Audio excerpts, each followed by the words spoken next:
चैत्र नवरात्रि 30 मार्च से शुरू हो रहे हैं। आज हम बात कर रहे हैं माँ चंद्रघंटा के स्वरूप की। उनका दिव्य और अलौकिक स्वरूप, उनका यह वैवाहिक स्वरूप है जो 10 शक्तियों से पूर्ण है। माथे पर चंद्रमा, हाथ में त्रिशूल, कमंडल, अस्त्र शस्त्र।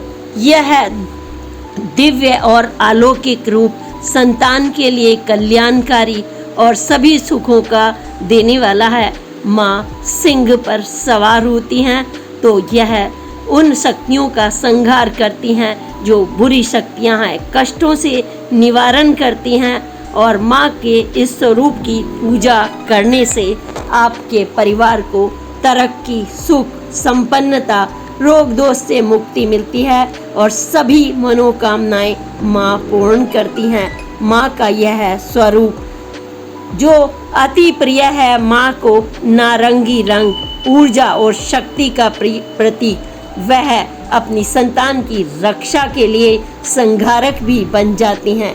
माँ चंद्रघंटा के बारे में जानिए विस्तार से।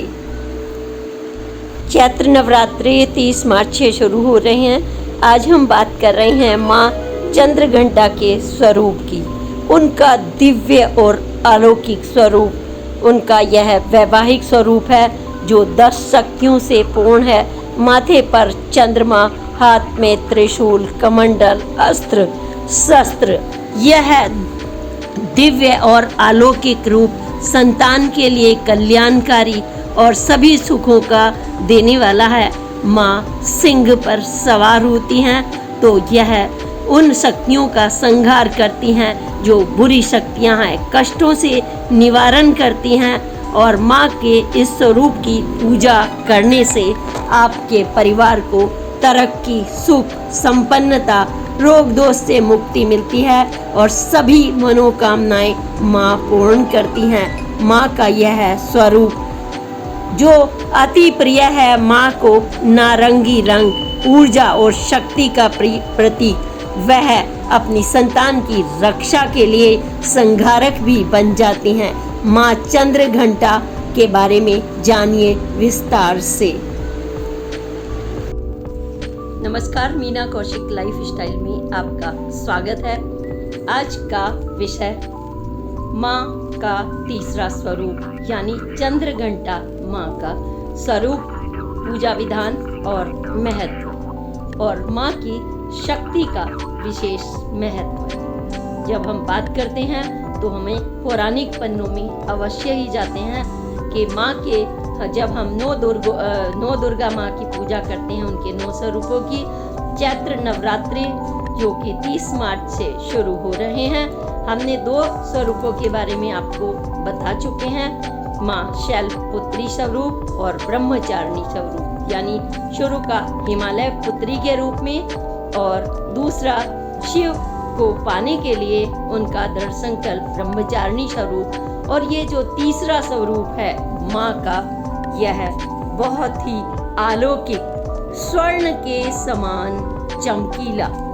उनके चेहरे पर एक अद्भुत आभा, शक्ति, साहस, पराक्रम, अदम्य साहस, लेकिन चेहरे पर एक ऐसा शांत, बिल्कुल शांत स्वभाव, सौम्यता। और माँ के माथे पर चंद्रमा यानी अर्ध चंद्रमा और उनके 10 हाथ, उनके 10 हाथों में शक्तियाँ, हर हाथ में उनके अलग अलग जो शक्तियाँ हैं उनके बारे में आज हम बात कर रहे हैं। उनके हाथों में क्या क्या है? त्रिशूल, तलवार, गदा, धनुष, चक्र, बाण, कमंडल, कमल, ये सारे अद्भुत रूप, लेकिन माथे पर और उनके चेहरे पर ये उनका वैवाहिक जीवन का स्वरूप है। जब स्त्री का यह तीसरा स्वरूप होता है, एक पहला पुत्री के रूप में, दूसरा जब वह यौवना है तो उसके संकल्प को लेकर, तीसरा जब वह अपने पति की अर्धांगिनी बन जाती है, तो ये माँ का यह रूप शिव की शक्ति का स्वरूप है। और यह स्वरूप उनका बहुत ही अदम्य और पराक्रम और पूरे सृष्टि को जो इसका ऊपर संभालने का दायित्व हो, तो उनके चेहरे पर एक शांति प्रियता तो होगी ही होगी, संतान के लिए विनम्रता भी होगी, गहराई भी होगी, और लेकिन साथ में उनके हाथों में शक्तियाँ, और यह शक्तियाँ स्वयं ब्रह्मा विष्णु महेश ने उन्हें क्यों दी थी।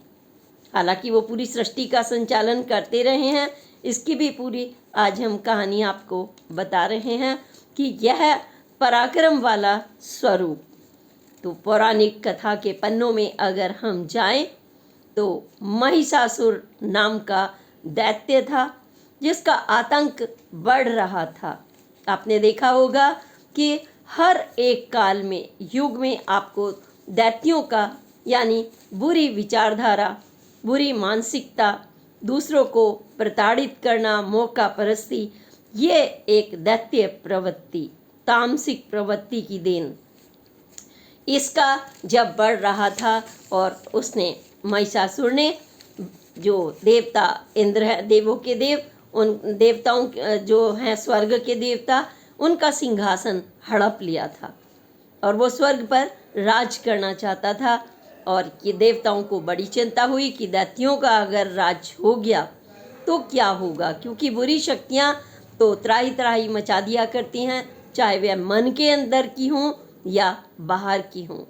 जब जब ये शक्तियाँ बढ़ जाती हैं तो उसका अंत करने के लिए ब्रह्मा विष्णु महेश सृष्टि के रचयिता क्या करते हैं, फिर उन्हें एक रूप देना होता है।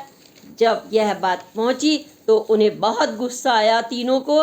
देवताओं ने जब यह समस्या पहुंचाई और उनके मुंह से गुस्से की जो ऊर्जा निकली, गुस्से में भी आदमी सोचता है ना कि जब कोई बुरी शक्तियों को, तो उन्होंने देवी यानी उनके मुख से देवी का अवतरण हुआ। यह देवी हैं माँ चंद्रघंटा। भव्य रूप उनको प्रदान किया तीनों ने और एक ऐसी शक्ति बना दी कि स्त्री सबला नहीं है, वो एक सुकमल पुत्री और ब्रह्मचारिणी नहीं है, उसका ये रूप भी है जिसके हाथों में 10 अस्त्र शस्त्र होते हैं, भावनाओं का कमल भी है और कमंडल भी है ज्ञान का, लेकिन माथे पर चंद्रमा। अगर उनकी संतान को या समाज के प्रति कोई आपराधिक भाव रखे तो वह उस महिषासुर का अंत अकेले कर सके। क्यों दी थी ये शक्तियाँ, आज हम वही रहस्य में बता रहे हैं कि जब उन्होंने देखा तो भगवान तो कर्म के देवता के रूप में किसी को नियुक्त करते हैं और किसी के लिए, क्योंकि उनको अपना सभी संभाव से हालांकि वो आशीर्वाद देते हैं, लेकिन बुरा का तो फल बुरा ही होता है। यह आज के लोग भी जान लें और तब के भी मन में जब जब आपके विचार ऐसे गलत आए तो यह दैत्य की भावना होती है, बदले की भावना, मारना, किसी को अपराध अपमानित करना, जिसके अंदर ये है तो समझ लीजिए कि वह दैत्य वंश से हैं और वह ना सिर्फ दूसरों का बल्कि वो अपना भी बुलावा बुला लेते हैं, उनकी तबाही निश्चित है। तो उन्होंने भगवान शिव ने क्या दिया, देखिए देवी माँ को जो वैवाहिक रूप है, एक तरफ उनका वैवाहिक रूप सुंदर अलौकिक, देखते ही लगे कि हाँ, आपने देखा होगा स्त्री के अंदर डबल पावर आ जाती है उस समय जब वो अपने पति के जो ताकत होती है, एक तरफ वो पिता की ताकत थी, फिर उसकी कर्म की ताकत जुड़ी, अब इसके ताकत पति की भी ताकत हुई और देवों के देव तीनों ने उनको शक्तियाँ दी। तो भगवान शिव ने उन्हें त्रिशूल दे दिया कि मैं हूँ पीछे।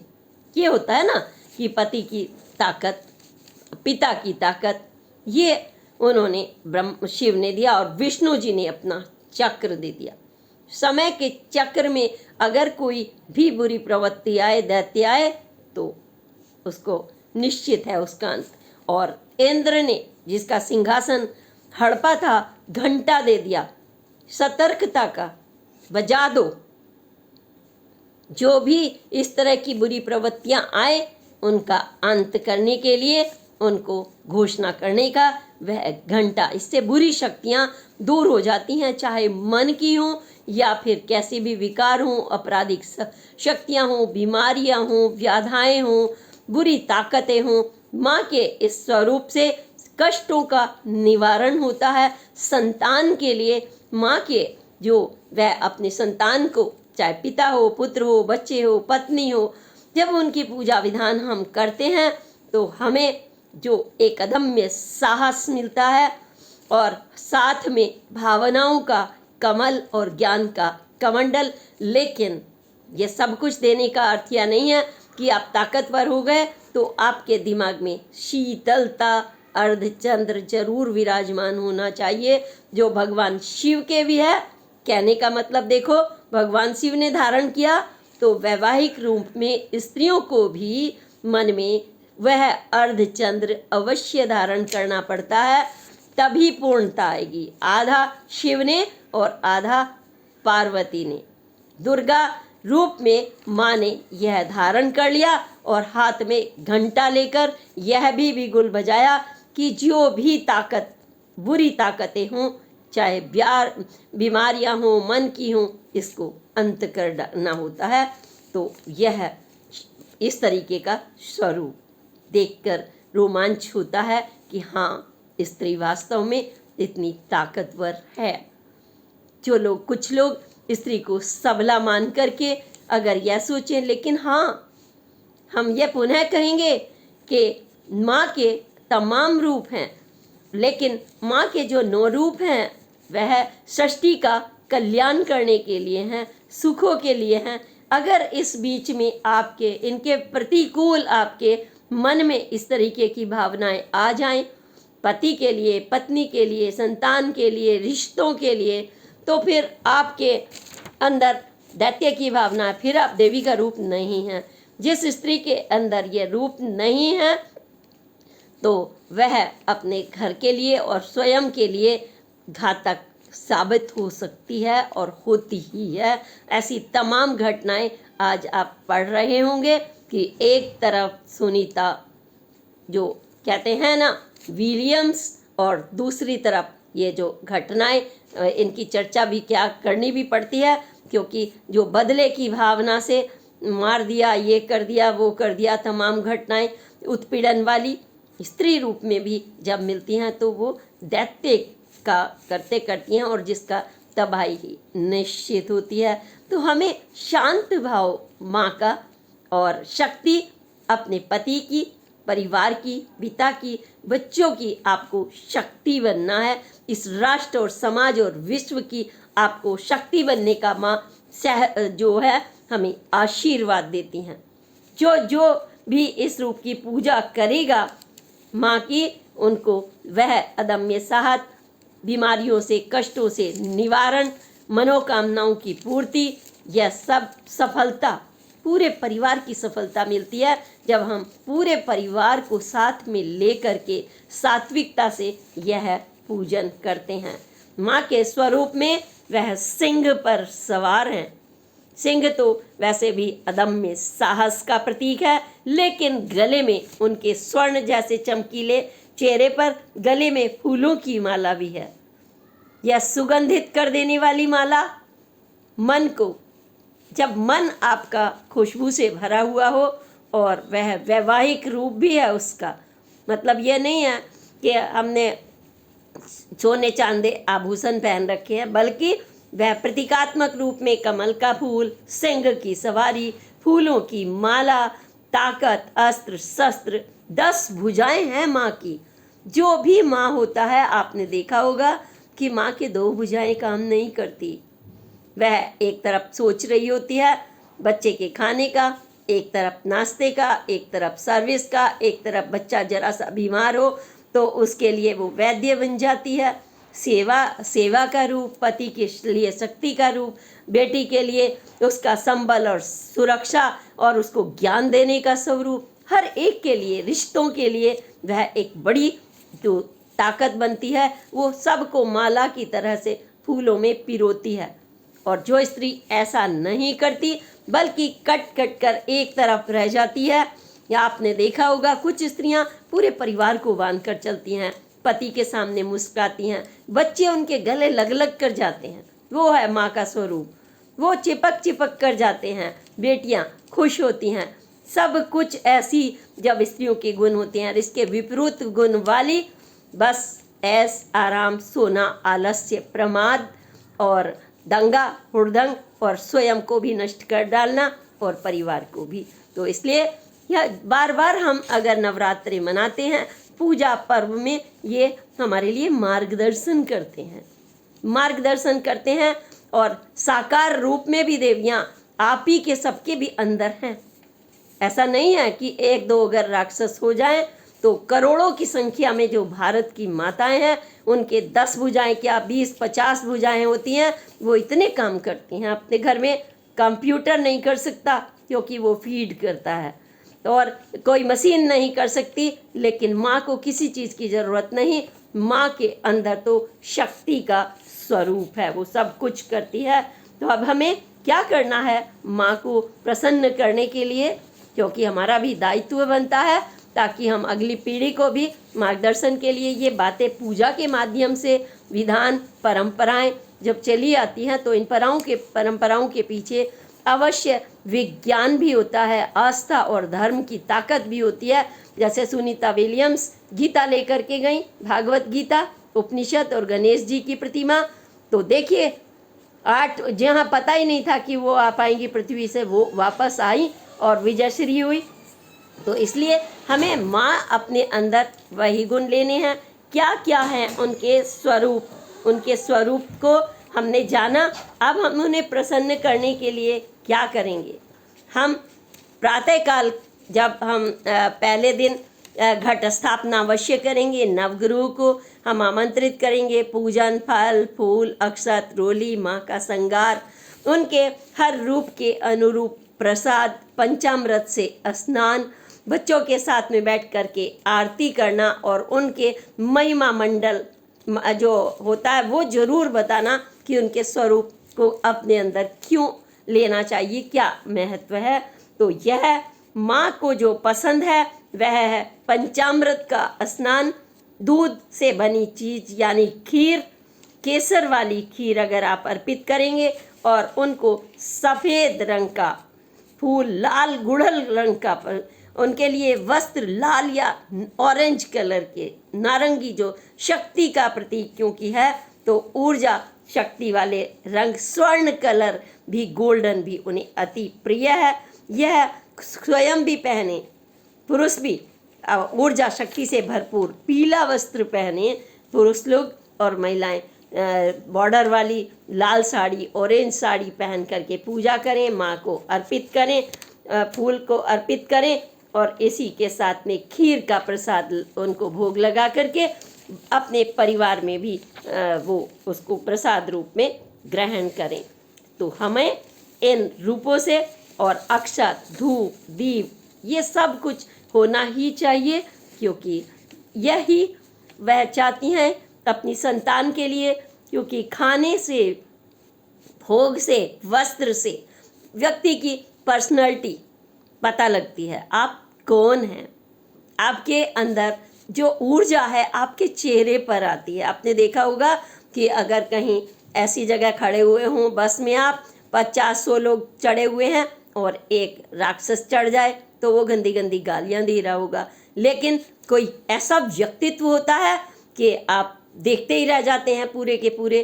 तो वही व्यक्तित्व आप सबों के अंदर होता है, लेकिन इसे निखारना पड़ता है। इसे अक्षुण्ण रखने के लिए इन स्वरूपों के वही आपको प्रसाद ग्रहण, स्नान, ध्यान ये सब कुछ जरूरी है। इसका वैज्ञानिक महत्व है, क्योंकि जो लाल और ऑरेंज कलर है आपने देखा सूर्य मंडल की तेज का प्रतीक है। माँ का जो चेहरा है उस समय जो सुबह का उगता हुआ सूरज सोने के समान होता है वह माँ का रूप है। वस्त्र भी उनके ऐसे ही, लेकिन चंद्रमा जो है माथे पर है, शीतलता, तो वो सफ़ेद पुष्प और खीर उनको अति प्रिय है। यह सब करके आप पूजा स्नान करें और बीज मंत्र आरती अवश्य करें। तो दो चीज़ इसमें खास है महत्व, वो ये कि अगर आपने माँ को केसर वाली खीर खिलाई, स्वयं गोल्डन और स्वर्णिम वस्त्र लाल पहन करके, और अपने बच्चों के लिए आपने जो वो फूलों की माला है आपने एक माला अर्पित कर दी, तो आपकी मनोकामनाएं पूर्ण होंगी, सारी रोग दोष मुक्त हो जाएंगे, अदम्य साहस और सफलता मिलेगी। तो यह मंत्र अवश्य याद रखें कि माँ को फूलों की माला, गुड़हल के फूल जरूर अर्पित करें। दोनों का ये कॉम्बिनेशन, सफ़ेद और गोल्डन लाल ऊर्जा बस आपके साथ आपके घर में आ रही हैं माँ 30 तारीख से 9 के 9 रूपों में। उनके लिए आप तैयारियां कर लीजिए, घर में सफाई करके उनके वस्त्रों का इंतजाम, उनके लिए हर एक भोग 9 के 9 दिन, कन्याओं का पूजन, एक दिन कन्या का पूजन अवश्य करें। कन्याओं का कभी भी जीवन में आप अपमान ना करें, नहीं तो व्यक्ति का जीवन ध्वस्त हो जाता है। जो कन्या रूप में या फिर किसी का अपमान करता है वो घोर पाप होता है, और जो बेटी, बहू, माँ, सास, पत्नी इनके रूप में माँ का स्वरूप देखता है, जिस माँ ने जन्म दिया है, जननी का जो सृष्टि करता है, जो 9 रूपों की जो हमारे सामने एक अदम्य व्यक्तित्व है, वह व्यक्ति पूरी तरह से सफल होता है, उसका पूरा परिवार। तो चाहे कोई भी हो आप, ये नहीं कि ये स्त्री के लिए, ये सभी के लिए ये गुण है कि आप अपने पूरे परिवार के साथ माँ की पूजा अवश्य करें, आरती करें और पूरा पाठ करें 9 के 9 दिन। फिर आप देखिए मन, कर्म, वचन से और शरीर से भी शुद्धि अवश्य होती है, इसलिए व्रत रखते हैं। व्रत से हमारे जो शरीर में एक ताकत आती है, संतुलन बनता है, जो पाचन से लेकर के और हमें ऊर्जा शक्ति देने तक, उसके पीछे पूरा विज्ञान है। जो खान पान का है, हम फल आहार करते हैं और कम से कम आहार करते हैं, क्योंकि जितना हल्का फुल्का आप खाते हैं उतनी ही ऊर्जा शक्ति सिंह के समान आपके अंदर आती है। जितना अधिक खाना या हम ऐसी तली हुई गरिष्ठ भोजन, तामसिक भोजन, मांस, मदिरा या इस तरीके की चीज़ें, तो ये आपके शरीर के लिए ऊर्जा शक्ति के बजाय विपरीत बन जाती हैं। तो ध्यान रहे, माँ की पूजा आप कर रहे हैं तो इन चीज़ों का ध्यान अवश्य रखें।